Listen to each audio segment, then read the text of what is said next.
If they could control and dominate the planet, they would do it, but they're limited in their negativity on Earth. Is there almost kind of like a cosmic battle between the good extraterrestrials and the evil extraterrestrials?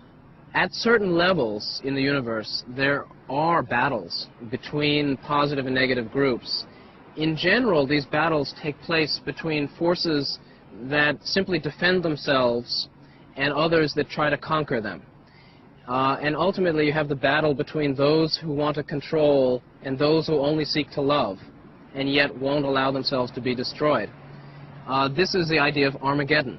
And many ET sources say that the Armageddon on Earth has already started. And the main portion of Armageddon is actually happening on the inner planes, at a spiritual level, around Earth, between positive and negative extraterrestrial groups. There's even a book called War in Heaven.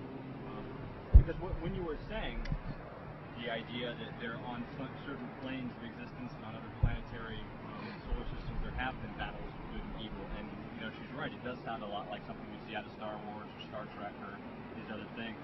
Some of what we see in movies such as Star Wars actually does happen in other places in the universe, in which there are evil forces who try to destroy planets, and the defenders of that planet engage in Star Wars. And there are high weapons. Let's wait, please. Go back to that again. To rephrase it yet again. Let's go back again once again. What we see in the movies such as Star Wars and whatnot, does that actually exist on certain planes? Some of what we can see in movies such as Star Wars actually does happen in other dimensions and other points in the universe. In other galaxies, there are Star Wars in which negative forces, negative ETs, try to destroy planets and enslave populations, and the planet has to defend itself with high technology weaponry. This does happen. The second element of the Star Wars is actually happening on Earth now, and this is the true Armageddon. And really, this is between the forces of love and the forces of fear. The negative extraterrestrials spread fear and doom and helplessness, and the benevolent extraterrestrials try to offer hope and self-trust, love and kindness. And when an individual feels him or herself falling on one side, following fear or following love, they can be sure that there are unseen forces that are also encouraging them in that direction. So for those who are doing good work, there are benevolent extraterrestrials cheering them on and giving them inspiration. And for those who feel suicidal and self-destructive, angry and fearful, there are negative extraterrestrials also who encourage them to feel worse and hurt themselves. I don't have documents and hard evidence, but I believe that the government has direct contact with extraterrestrial groups, has technology, and has been in relationship physically with extraterrestrial groups at least for 40 years. And I also believe that there will be disclosures and there will be information coming out as to what they know very, very soon.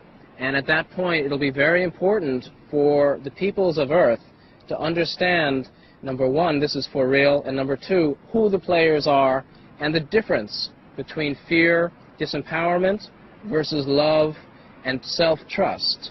Because we'll need to make our loyalties clear as to which extraterrestrial groups we side with and who we follow, because the reality of extraterrestrial life is going to be extremely public with indisputable proof in the very near future, I would say within the next 1 or 2 years.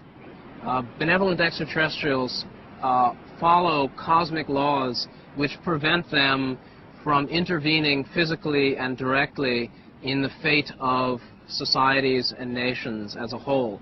Benevolent extraterrestrials will respond to a call for help, but if very few people call, and if the leaders of a government are confused or are not benevolent, positive extraterrestrials will not come here publicly to help the planet. They're here subjectively, spiritually, at all times and helping in many, many ways, but they cannot make themselves public because it would interfere with humanity, and basically it would actually hurt the majority of people who are terrified, scared, and uninterested in the greater life around Earth.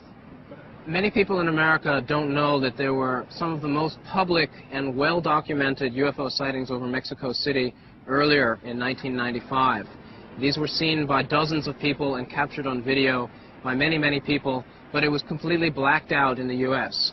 All UFO researchers in America know about this, but the media has been almost completely unwilling to show it. There are and there will continue to be UFO sightings. In my opinion, the vast majority of those UFOs are either negative ETs who have broken through a quarantine or are government ships, human-created UFO craft using technologies that the government denies, our government and many governments deny that they have. Positive extraterrestrials do not show up in ships in waves of sightings because that wouldn't serve the purpose of helping humanity. It's simply not useful. ET walk-ins and ET wanderers or ET souls all are here voluntarily. All of us feel that we're here to help the planet through love, kindness, and wisdom, clarity. Nobody was sent against their will. Some people have definite missions as to founding communities or teaching particular material. Many of the ETs have no definite mission, but they're here to help. And again, many of them will be found in your local church group, or in the police athletic league, or in the hospital, or in the mental health center helping people.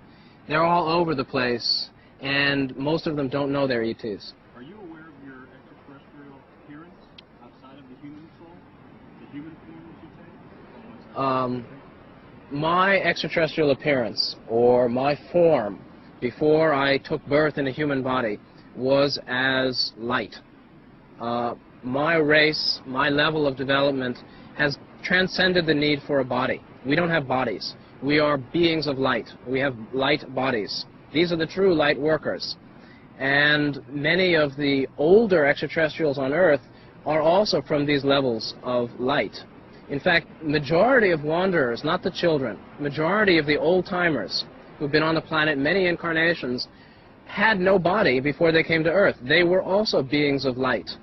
The ones that we see in the media with the little gray bodies and the ones that are the Palladians, they have bodies because they're not much further advanced than humanity. This is a very important point. Very good. In fact, we could do another show on ETs bodied and disembodied. The higher ones have no bodies, and bodies unimportant. Can you freely come and go from this body? I do travel out of body, although I'm not an adept or I'm not as proficient as it as I'd like.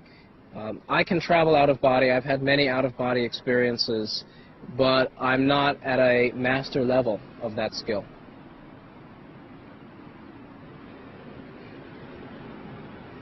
Do you ever expect to return to where you were from originally? In my book, we have a chapter on death. And death is a very important thing for all people to consider, but for the ET souls, it actually is the homecoming. Most of us realize that at the point of death, we will be going home. Many of the ET contracts, the agreements to be on Earth for a certain number of lifetimes, are coming to an end now.